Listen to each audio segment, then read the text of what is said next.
Yeah. Good afternoon. Welcome to Grand Rounds. It's my pleasure to introduce Greg Schwartz to you today. Greg got his bachelor's in science degree at Brown, where he graduated magna cum laude. He got a PhD and an MD at Duke. His PhD was in cardiovascular physiology. Then he came to Denver, where he did his 3 years of residency and a chief medical residency. Then went to UCSF for cardiology fellowship and was on the faculty there for 13 years before he came back to Denver as the chief of cardiology at the VA. He's a professor of medicine, has exceptional funding. He's really the paragon of translational clinical researcher for the University of Colorado. He's the lead investigator or study chair or on the steering committee of numerous multi-center international clinical trials. He was just awarded a $72 million VA cooperative trial grant to study metformin in pre-diabetes on the effects of atherosclerosis. He has numerous interactions with trials done by various pharmaceutical companies. And today he's going to tell us about emerging therapies for dyslipidemia. Greg. Thanks.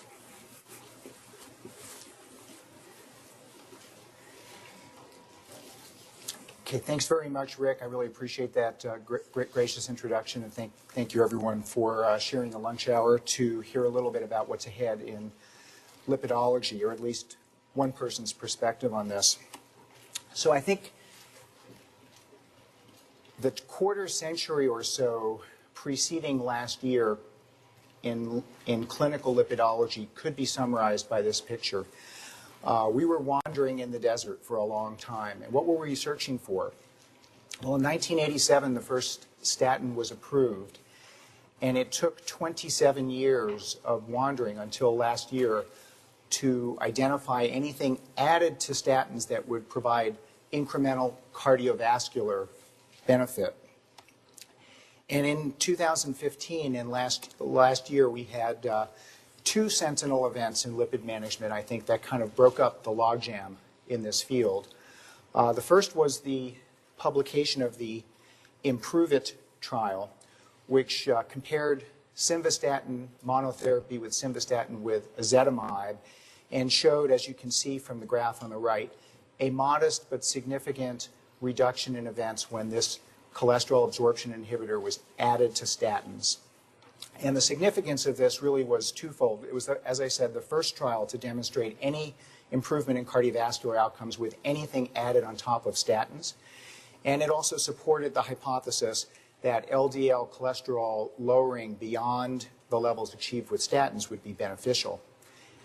The second sentinel event was the approval of two fully human antibodies targeting PCSK9 by the FDA. So we have two new tools in our lipid management toolbox.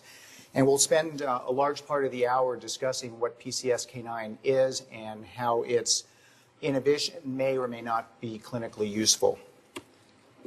So with that introduction, let me kind of do some scene setting here with a case from my clinic over at the VA. This is a patient whom I saw over the summer, a 75-year-old retired commercial airline pilot. No prior cardiovascular events, no cardiovascular symptoms with a very active lifestyle.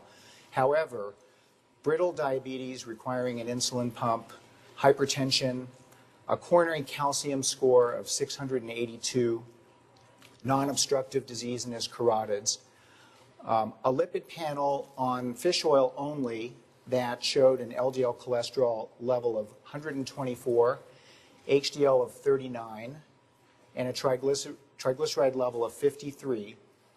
He was doing all the right things as far as lifestyle is concerned. But when you put the facts into the AHA-ACC risk calculator, he had a 48% 10-year risk of heart attack or stroke. His lipid treatment history was that he just could not take any statin.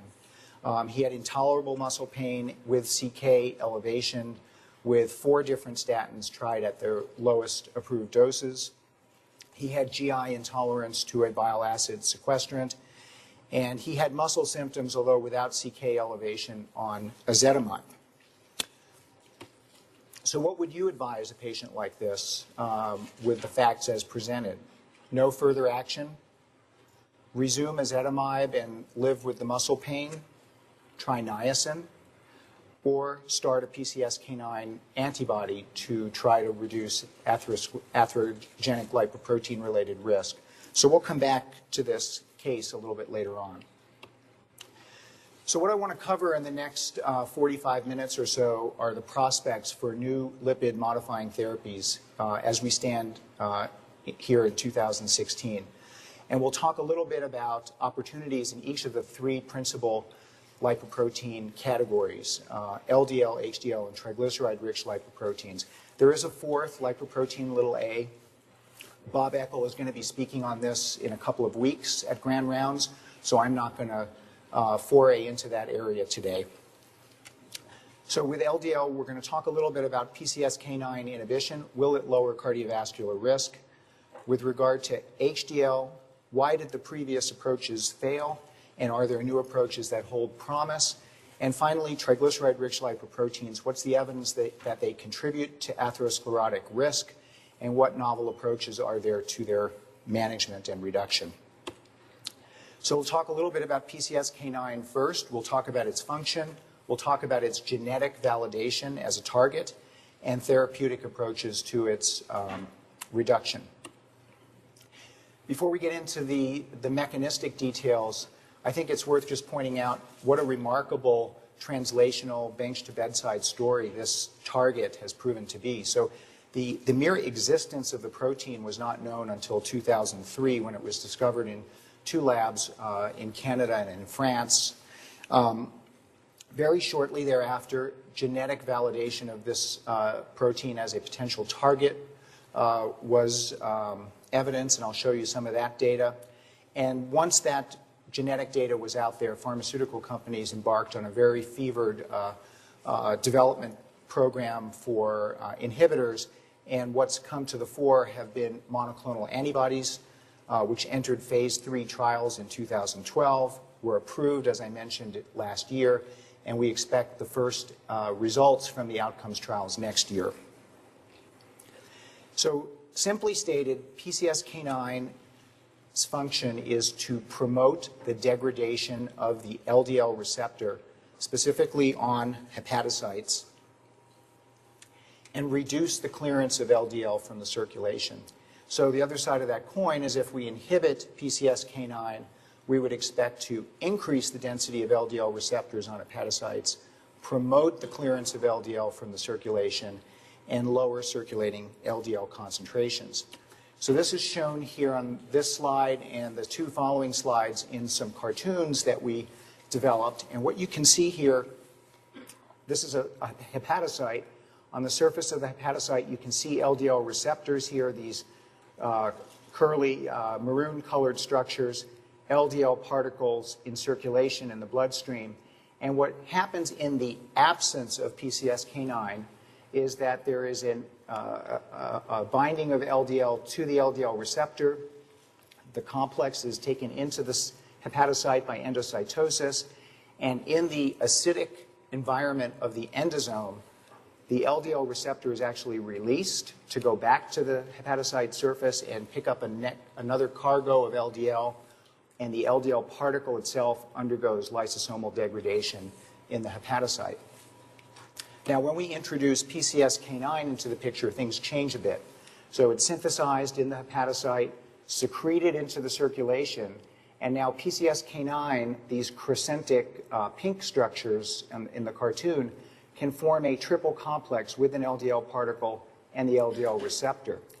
Now, when this complex undergoes endocytosis, the LDL receptor is not released from the endosome. It's degraded along with the LDL particle, and therefore the number of LDL receptors returned to the surface of the hepatocyte to pick up the next LDL cargo is diminished, less clearance of LDL from the circulation, and PCSK9 keeps circulating LDL concentrations higher. And then finally, if we interfere with that, either with a monoclonal antibody or by inhibiting synthesis of PCSK9, in this case with a small interfering RNA, we can restore the situation that was shown on the first slide with a healthy population of LDL receptors to clear LDL from the circulation and lower the levels measured in the blood. So what is the genetic validation of this target that set off this development of pharmaceutical inhibitors? These are data from the ARIC trial, Atherosclerosis Risk in Communities, a large longitudinal cohort study. And what investigators in this trial determined was that about 2% of participants in this observational study had a loss of function mutation in PCSK9. And what you can see here in the left side of the slide, this is the distribution of LDL cholesterol levels among the roughly 98% of participants who had 2 copies of the wild type PCSK9. And this is the distribution of LDL cholesterol among the roughly 2% of black participants shown on this slide, and I'll show you the corresponding data for white participants on the next slide. You can see the distribution of LDL is shifted to the left because these people had a nonsense mutation in PCSK9, a complete loss of function, 1 copy of a non-functional gene.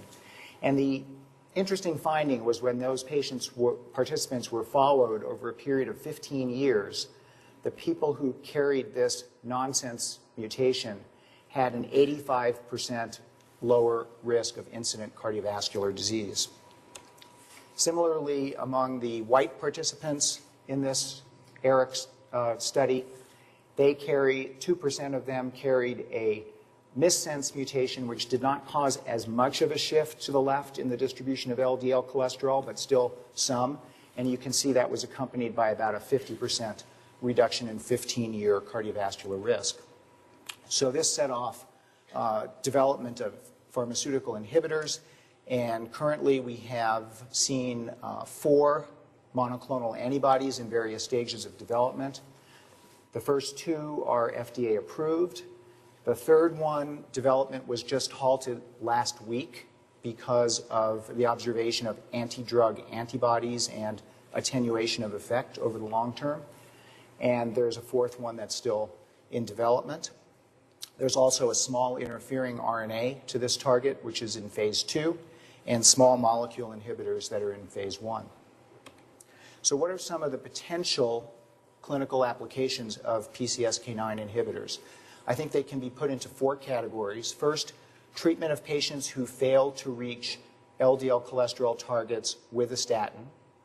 Secondly, patients who are intolerant of statins. Third, possibly patients with high Lp(a) levels, and Bob will talk about this more, as I said, in a few weeks. But I'll just say that the drugs that inhibit PCSK9 reduce Lp(a) by about 25%. And finally, in patients with established coronary heart disease, to reduce cardiovascular risk on top of best statin therapy. And that's probably the most important potential application. I'm going to show you just one slide demonstrating the lipid-lowering efficacy of PCSK9 inhibitors on top of statins. This is a trial that was done with alirocumab in patients who were on their maximal tolerated dose of statin, many of whom had familial hypercholesterolemia, and despite that, they had not reached established LDL targets. So you can see that they all started out at about 120 milligrams per deciliter on top doses of statins. And with the addition of the PCSK9 antibody compared with placebo, so blue compared with red, you can see there was about a 50 to perhaps even 55% reduction in LDL cholesterol levels compared with placebo. And those patients who started out with an average of 120 got down to an average of about 60 on 50 to 60 with this treatment. Similarly, in patients who are statin intolerant, we see something very similar. So here are patients with hyperlipidemia who couldn't be on statins. They started out at about 195 milligrams per deciliter. Our established way of managing these patients, at least first line, would be to add ezetimibe, and you can see it produced in these patients about the expected 20% reduction in LDL cholesterol, but a much more dramatic reduction when they were treated with a PCSK9 antibody. So the key question here is, will this reduction in LDL cholesterol correspond to an improvement in cardiovascular outcomes? That's the real question here. And so there are 3 large cardiovascular outcomes trials that are in progress to try to answer that question. I've schematized them here. The one that we're leading is the one on the right, the one in yellow, which is called Odyssey Outcomes. And they span a range of atherosclerosis from high-risk primary prevention patients on the left to a population exclusively composed of patients with acute coronary syndrome, the highest risk patients that we treat. That's the trial that we're doing on the right. All of these trials have a minimum LDL cholesterol level for entry of 70 milligrams per deciliter, and you can see at the bottom that they're all very large. I will note just at the bottom that in a few days, actually next week, at the American Heart Association, there will also be a trial presented looking at the effect of PCSK9 antibody on coronary atherosclerosis using intravascular ultrasound. So a few words about kind of the thought process that we put into designing the Odyssey Outcomes trial. This is the 18,000 patient acute coronary syndrome trial with PCSK9 antibodies. So as I mentioned, the sample size, the requirement for an LDL greater than 70 on top doses of atorvastatin or rosuvastatin, so consistent with current guidelines. And we projected a mean baseline LDL cholesterol level of about 90 with stipulating that floor of 70. And therefore about a 50% reduction with active treatment. So a contrast of 90 versus 45 is the expectation. The outcome measure is a composite of coronary heart disease, death, MI, stroke, or hospitalization with unstable angina. And the sample size provides about 90% power to detect a 15% event reduction, which may seem small, and I'm going to give you some reasons for choosing that number in a second. And this trial is completely recruited, and it's designed to end on the basis of 2 criteria, not just 1. So it has to reach a certain number of endpoints, and that's 1,600 patients have to have the primary endpoint. But in addition, to make sure that we have enough time, both for efficacy and for safety, we built in a stipulation that the last patient randomized has to be followed for at least 2 years, no matter how many events occur before then. And we arrived at the estimate of 90 milligrams per deciliter as a baseline LDL cholesterol by looking at data from the Prove It study that was done about 12 years ago. And these were patients who, in this graph, were all treated with 80 milligrams of atorvastatin after acute coronary syndrome. This was the distribution of achieved LDL cholesterol levels. And if you truncate that distribution at 70 and just look at the portion to the right, the mean there is 93 milligrams per deciliter. And actually, in the randomized cohort in the Odyssey trial, the mean LDL cholesterol is exactly 93 milligrams per deciliter. So if we can get just as lucky with the outcomes results as that, we'll be very happy.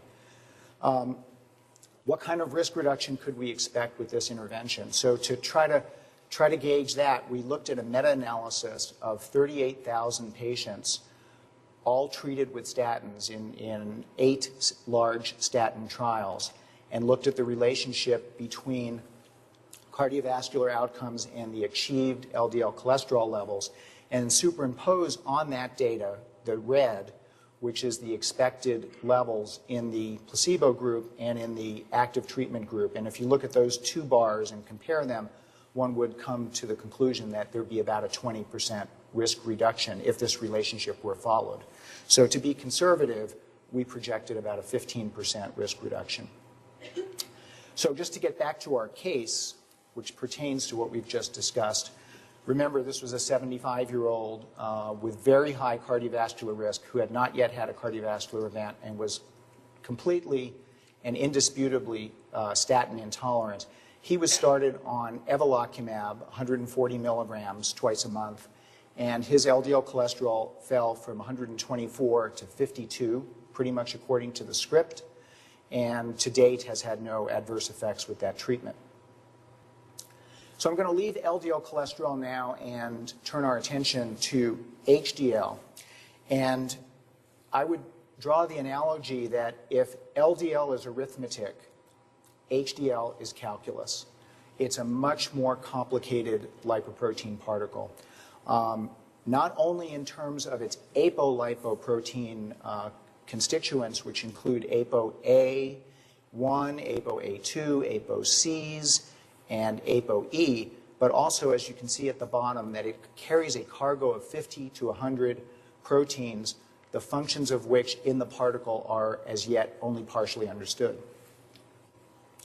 We've known now for nearly 50 years, these are data from the Framingham study published in 1977, that at any level of LDL cholesterol, shown on the horizontal axis here, as one goes to lower levels of HDL cholesterol, so receding to the back of the graph, cardiovascular risk increases. Or conversely, that patients with lower levels of HDL at any level of LDL seem to be protected from developing cardiovascular disease. Despite the consistency and the strength of these observational data and experimental data schematized here, where HDL particles have been shown to do a lot of good things in experimental systems, including anti-inflammatory effects, antioxidant effects, antithrombotic effects, promoting reverse cholesterol transport from tissue sites to the liver, increasing nitric oxide production and endothelial function, and preventing the development of experimental atherosclerosis. So despite all these experimental findings and despite the observational data, the clinical fact has been to this date that agents designed, intended to increase HDL cholesterol concentration have not reduced cardiovascular risk. And the two examples of categories of drugs that fit that description are niacin, where a 15% increase in HDL cholesterol resulted in no reduction in cardiovascular risk in 2 large trials. And I'll spend a few minutes now talking about CETP inhibitors, which produced a 30 to 100% increase in HDL cholesterol, again, surprisingly, without any reduction in cardiovascular events in 3 large trials. So what is CETP inhibition, and why were people confident that this would be a hypothesis or a mechanism that would have legs in reducing cardiovascular risk? So to understand CETP inhibition, we have to first go back and look at a simple schema of how HDL promotes reverse cholesterol transport to the liver. So we have a tissue site of cholesterol, of excess cholesterol, in this case a macrophage sitting in the arterial wall, but it could be any other tissue site with cholesterol depots. And a nascent HDL particle secreted by the liver can transfer cholesterol from this site through a specific transporter called ABCA1. As it accumulates cholesterol, this nascent particle esterifies it to form cholesterol ester, and then can accept additional cholesterol through another transporter called ABCG1, and then the particle can deliver that cholesterol ester to the liver via a scavenger receptor, SRB1, or it can transfer the cholesterol ester to ApoB-containing lipoproteins like VLDL or LDL through CETP, and the cholesterol can then reach the liver through the LDL receptor. The idea with CETP inhibition is that this pathway is blocked. More cholesterol ester remains in the HDL pool. The HDL cholesterol concentration goes up. We still have the SRB1 pathway to allow reverse cholesterol transport. And in experimental models in animals, reverse cholesterol transport in vitro appears to be conserved in the presence of a CETP inhibitor, and experimental atherosclerosis is attenuated. So we embarked on a trial to test this hypothesis clinically called the DAL Outcomes Trial. This involved 16,000 patients with recent acute coronary syndrome who were randomized to receive a CETP inhibitor called dalcetrapib or placebo. They were all very well treated with statins, 97%. The average LDL cholesterol was 73. And we looked at the effect of the CETP inhibitor versus placebo on the composite outcome shown at the bottom. So the drug did, as far as lipoproteins are concerned, exactly what was expected from earlier work. You can see at the top the HDL went up by about 30% from baseline. The LDL cholesterol levels changed minimally, if at all. So it was a good science experiment. One variable held constant, the other variable modified. And then we looked at the outcomes in these two groups, and they were as superimposable as any two Kaplan-Meier curves could be. Absolutely no effect whatsoever. So why was that? One reason may be that the normal protective properties of HDL formed under treatment with this type of drug are lost. So a number of studies found that patients treated with CETP inhibitors had a very, very small but significant, with these large trials, increase in the levels of C-reactive protein, an inflammatory marker. So what we did in this analysis is take patient-level data from about 14,000 of the 16,000 participants who had two measurements of HDL and C-reactive protein, one at baseline and one on treatment at 3 months.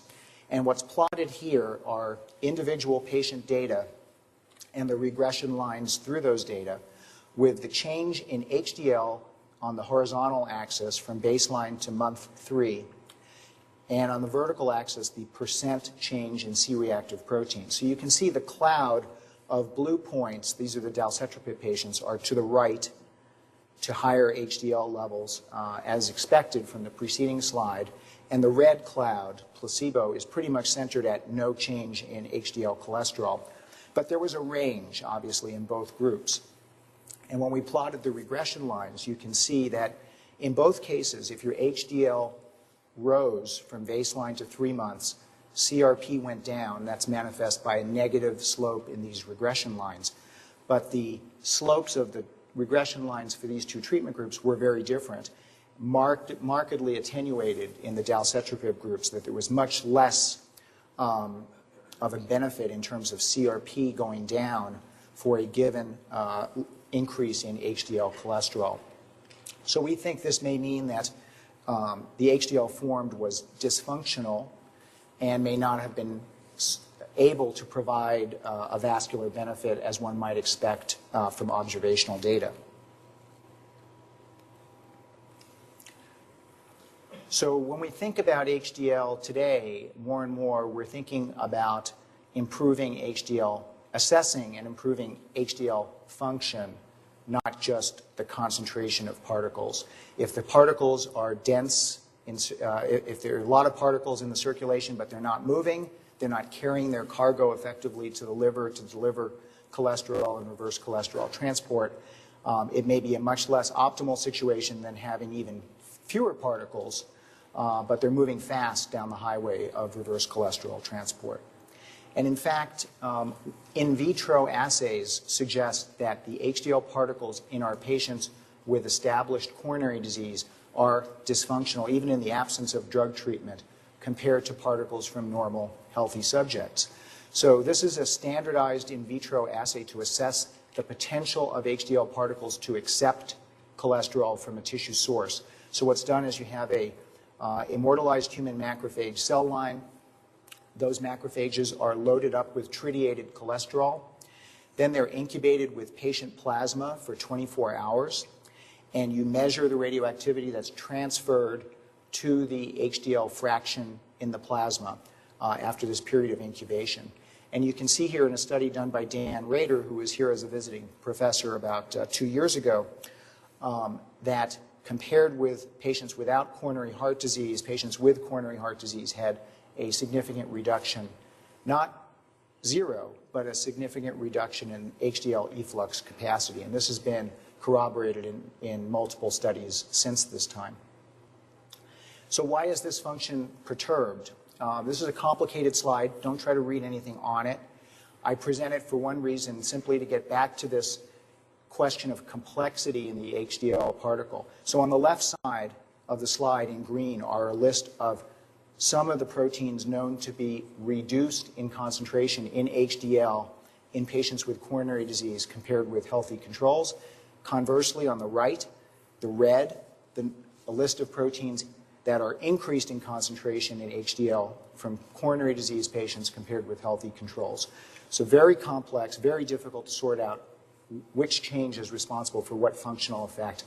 But clearly, the composition of HDL beyond its apolipoproteins has something to do with this. So, I look at this and I say HDL particles are kind of like teenagers. They have all the capacity to do the right thing, but they carry too much baggage to actually get the job done. And I think that that's more and more becoming the learning from this field. So can we overcome the complexity of the native HDL particle and tap into its intended principal function or desired function to move cholesterol from a bad place to a good place in the body, from the vascular wall to the liver so it can be excreted in the bile?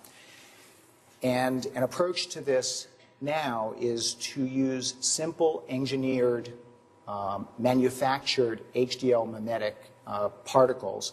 These are infusible agents that only contain synthesized ApoA1, the main cholesterol acceptor, apolipoprotein, bound to phospholipids. And these agents are listed in this table. There are 3 that have progressed to late phase 2 evaluation. One is a synthesized version of ApoA1 Milano, and the 2 others are wild-type ApoA1 combined with phospholipid. You can see the names of the trials and the readouts from the trials, 2 of them with ultrasound looking at atherosclerosis, 1 looking at safety, tolerability, and cardiovascular events, and the 2 with asterisks will have results presented again next week at the American Heart Association. So we'll see whether this approach may redeem the prior failures of HDL-related therapeutic interventions. I want to conclude with a few words about triglyceride-rich lipoproteins. Are they the neglected target? Should we be paying more attention to triglyceride-rich lipoproteins? They're schematized in this picture, and they do carry apolipoprotein B, so they are atherogenic in most experimental models. They also carry ApoCs and ApoE. They're not as complex in terms of the protein cargo as HDL. Why would we think targeting triglyceride-rich lipoproteins is a good thing to do? Well, first, experimental data, as I've indicated, suggests that they have the potential to be atherogenic. Triglyceride levels are associated with the risk of incident coronary heart disease in numerous epidemiologic studies. Although lifestyle intervention and statins do lower triglyceride-rich lipoproteins, the prevalence, despite those attempts, those actions, of hypertriglyceridemia among our patients is strikingly high, and particularly among patients with or at risk for coronary heart disease. We found that triglyceride levels remain associated with risk in patients with coronary heart disease who are on good statin therapy. I'll show you some of those data in a moment.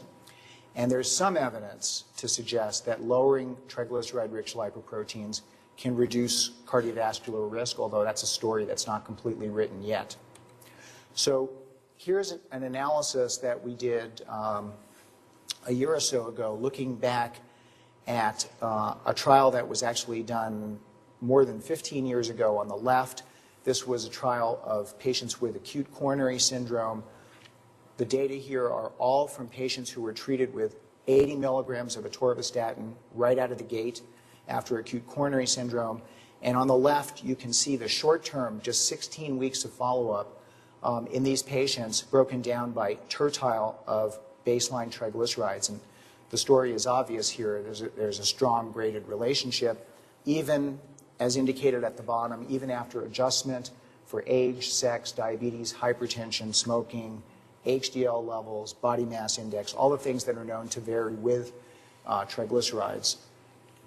And on the right, from the DAL outcomes study that I shared with you a few minutes ago, long-term outcomes broken down now in 16,000 patients by quintile of triglyceride. And again, you can see this very strong graded relationship suggesting that higher levels are associated with higher risk. And moreover, that even the third quintile, the one that goes from 103 to 130 milligrams per deciliter, those patients had a significantly higher risk than the patients in the lowest quintile who had triglyceride levels less than 80. So when we think about hypertriglyceridemia starting at maybe 150 or 200, we might have to rethink that. The risk gradient might actually start at a much lower level. What's the evidence that lowering triglyceride-rich lipoproteins reduces risk? It's pretty shaky still right now, I would say. So this is a meta-analysis of trials with omega-3 fatty acids, fish oils.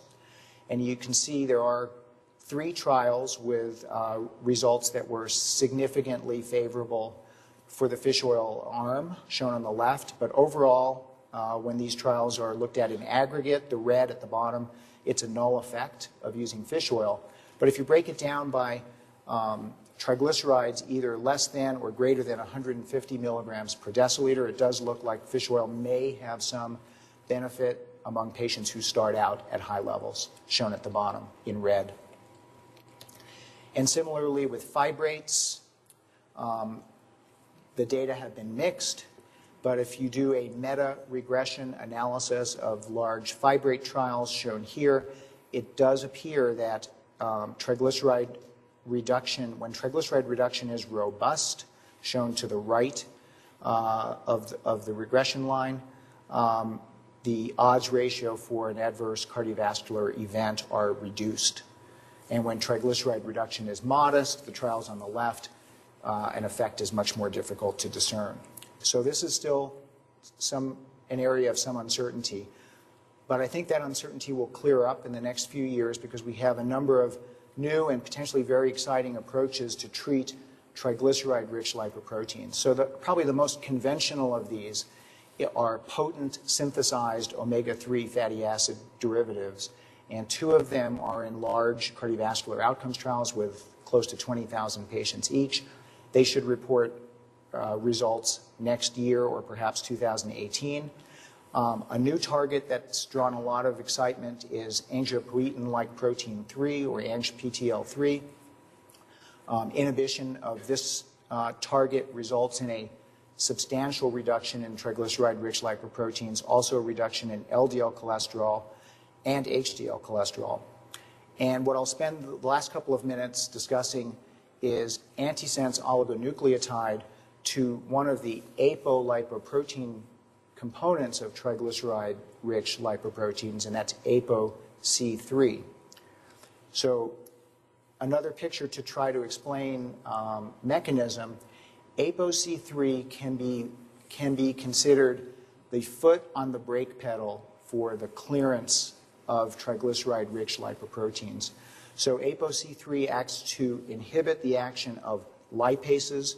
So we have here, first of all, we have chylomicrons absorbed from the gut. We have VLDL produced by the liver. These are the sources of the triglyceride-rich lipoproteins. They undergo progressive reduction in size and triglyceride content through the action of lipases. ApoC3 inhibits the action of those lipases and also inhibits the uptake of LDL and remnant lipoprotein particles through their respective receptors. So if we inhibit ApoC3, we would expect to speed up this clearance process and lower the levels of triglyceride-rich lipoproteins. So this is an idea that's been around for a long time, but again, the genetic validation of the concept provided a lot of additional impetus to develop new therapeutic strategies.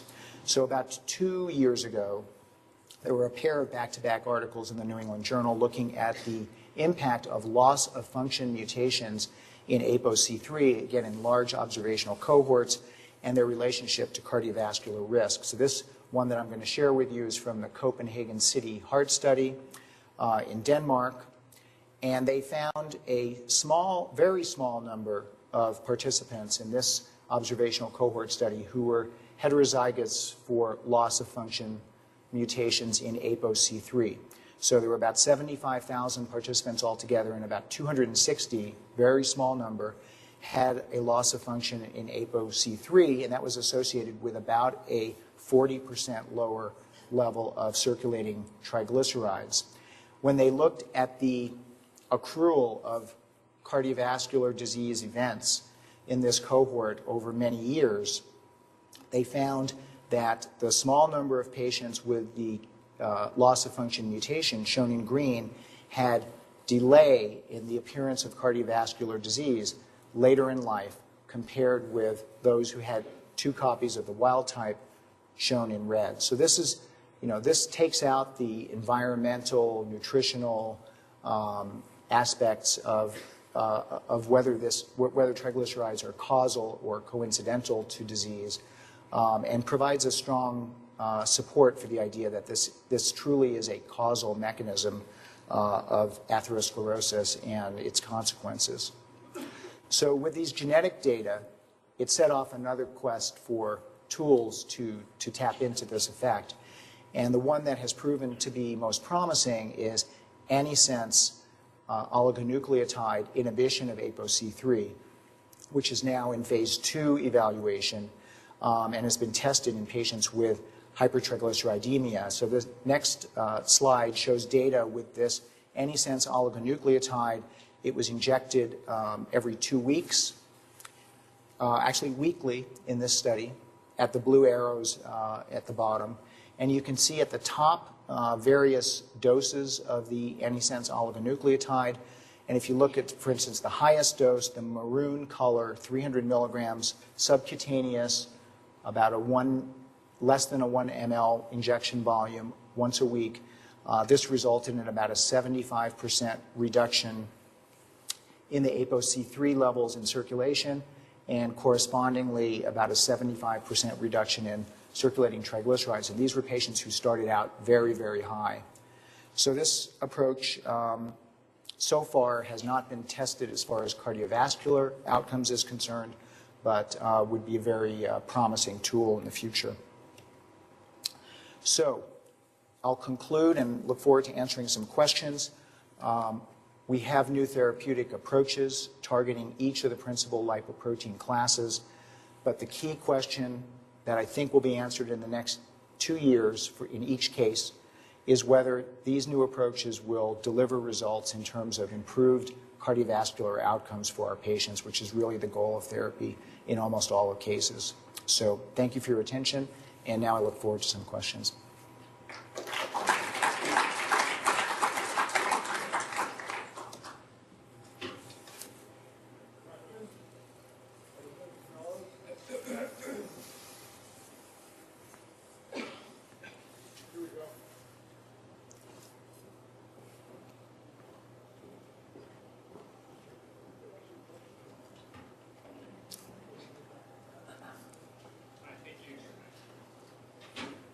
Hi, thank you for that nice summary of a lot of data. I have 2 questions for you. In your case, you put somebody on one of these new anti-PCSK9 agents who is not on a statin. And my question is, if you turn off PCSK9 later in life in somebody who previously had it, do you then get attenuation of effect later on due to the fact that you haven't inhibited the intracellular production of LDL like you would if you were giving them a statin?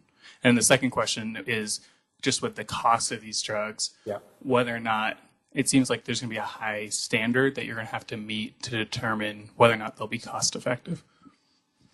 Well, I answer the second question first, and with every case presentation, there's a little simplification that goes into what's on the PowerPoint. So the real story is that this patient was treated by a non-VA cardiologist with the history that I provided and was given samples of PCSK9 antibody and had these lipid values determined, showing that it was quite effective in reducing his LDL cholesterol levels. And then he ran out of his samples and realized it was going to cost him $1,000 or more a month to continue the treatment.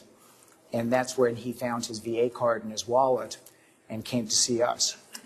So in the VA, we have a very conservative approach to the use of these agents. And so he saw, first, saw someone in the diabetes clinic who tried to prescribe it for him, and it was rejected by the P&T committee for two reasons. The main one being there are no cardiovascular outcomes data yet. There are some meta-analyses, there's some post-hoc analyses, but nothing proven. And the second is that the FDA didn't approve it specifically for statin intolerance, so it was rejected. Then he came to see me, and I told him, I don't have any magical powers in the government, but I'll try again for you. And I requested it, gave all the justification, and it was rejected a second time. So the cost is a big issue. It's over $10,000 per year. And you know, if these outcomes trials produce results that are very favorable, it's going to have a substantial impact on resource utilization. Until then, we're trying to be very, very conservative with their use. I'll say, surprisingly, in the outcomes trial, where we have 18,000 patients, we were concerned once the drugs were approved that people in the trials would just get their cholesterol tested, see if they were on placebo or on active treatment, and if they were on placebo, they'd just go to their doctor and say, write me a prescription, and come out of the trial. Out of 18,000 patients, that's only happened about 20 or 25 times. So the use is much less so far than has been expected because of the cost.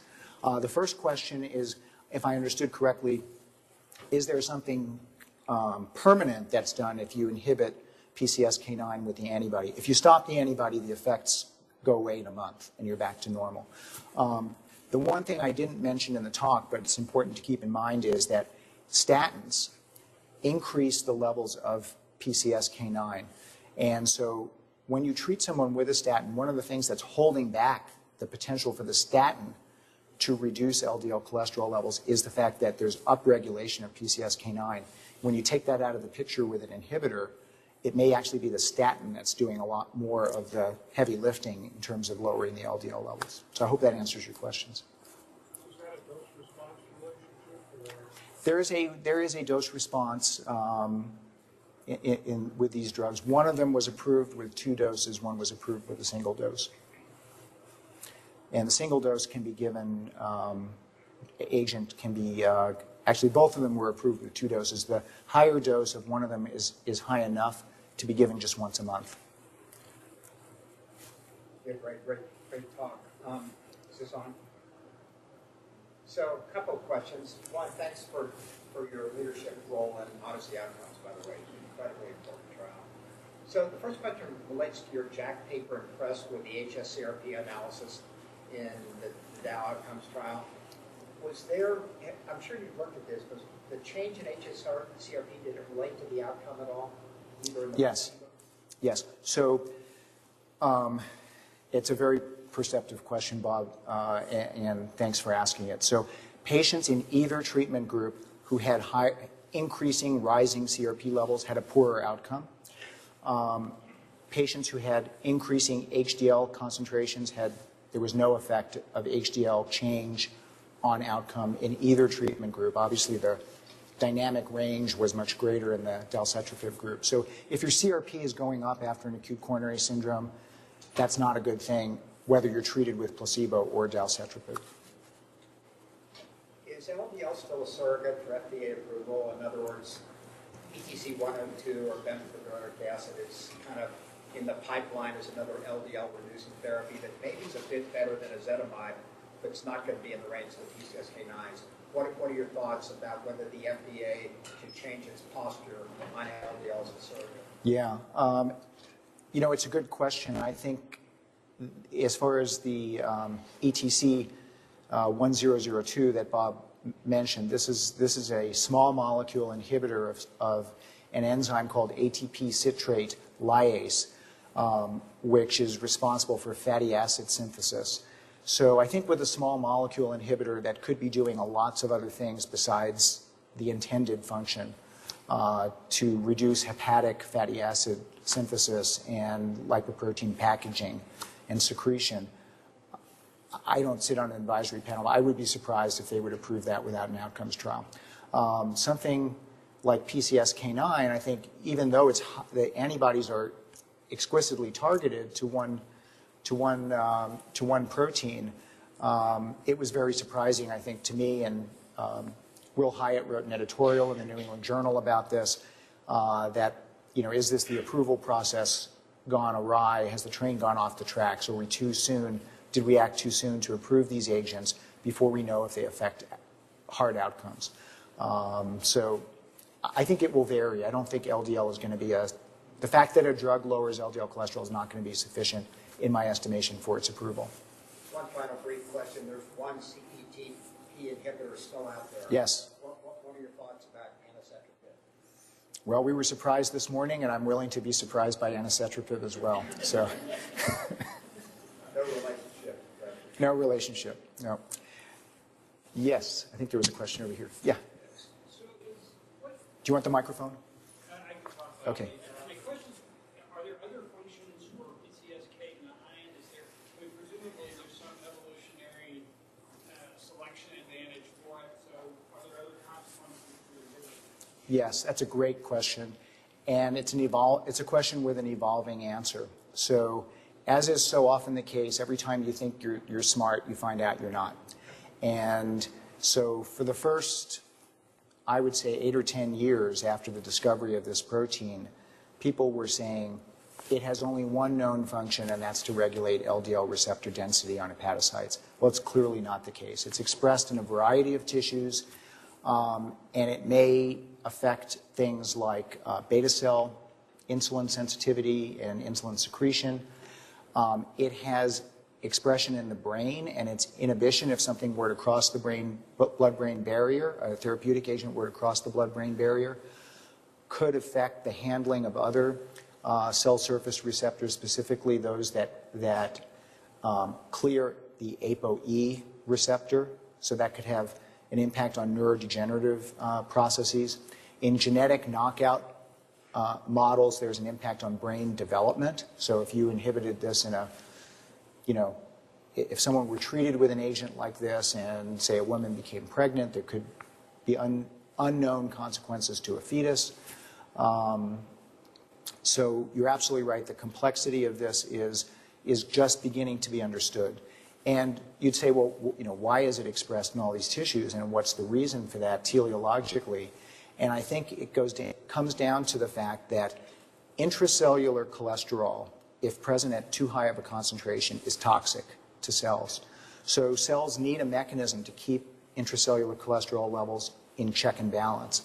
The LDL receptor pulls it in, and something else needs to keep it out. And so PCSK9 is the countervailing force there. Whether interfering with this in various tissues will have adverse long-term consequences is unknown. People will be looking at this very, very carefully when the outcomes trials come out. And it's for this reason that we stipulated patients had to be followed in our trial at least 2 years minimum. Even that's, probably way too short to see an effect on cognitive function or something like that. So it's much more complex than has been recognized up to now. Larry.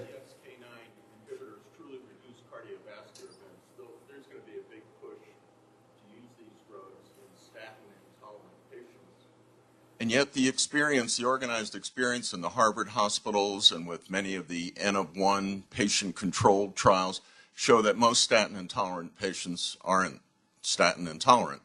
Yes. And so I would anticipate that we at centers like ours need to have a clinical pharmacy service that would help us conduct some of these N of 1 trials before moving on to a drug.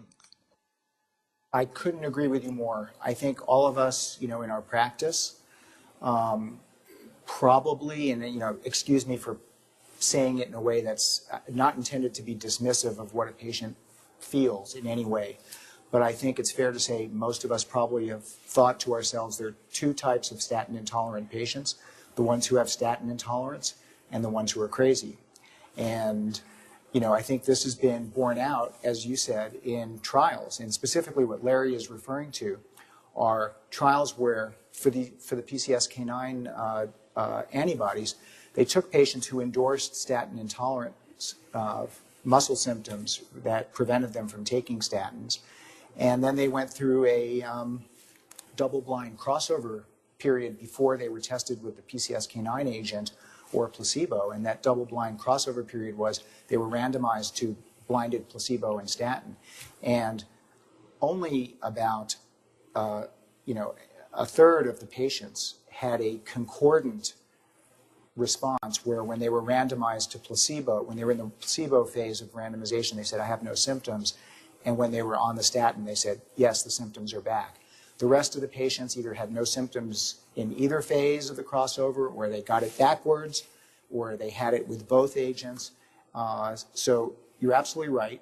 And I think what we should have is a little kit where a patient comes to us and says, I can't take these drugs, or these are terrible drugs. Everybody knows they cause this problem or that problem. And you give them the kit, and it has, 14 lines of punch outs for week 1 and 2, and 14 lines of punch outs for weeks 3 and 4. And they don't know what they're getting in week 1, week 2, week 3, and week 4. And you tell them to keep a log, come back and tell me when you had muscle symptoms and when you didn't. And some people will, even when you present them with the data, will still say, I don't believe it, I can't take it. But some might say, it really is that my muscles just ache all the time. It's not the statin, and I'm willing to go back on it. And if you say the alternative is a $10,000 bill, many of them will probably make that choice. So yeah, I totally agree with you. It's something we need to do, and we'll just have to see how much of a problem this is. It'll be a good problem to have, but it may also be a don't wish for it, it might come true kind of situation. So. Can we predict statin intolerance for genetic testing now? There's really there are some, most patients with statin intolerance, no biomarker can be identified to predict. There are some polymorphisms that affect statin metabolism that have been associated with statin-associated muscle symptoms, but the majority of patients don't have anything you can put your finger on. All right, thanks very much, Greg. All right.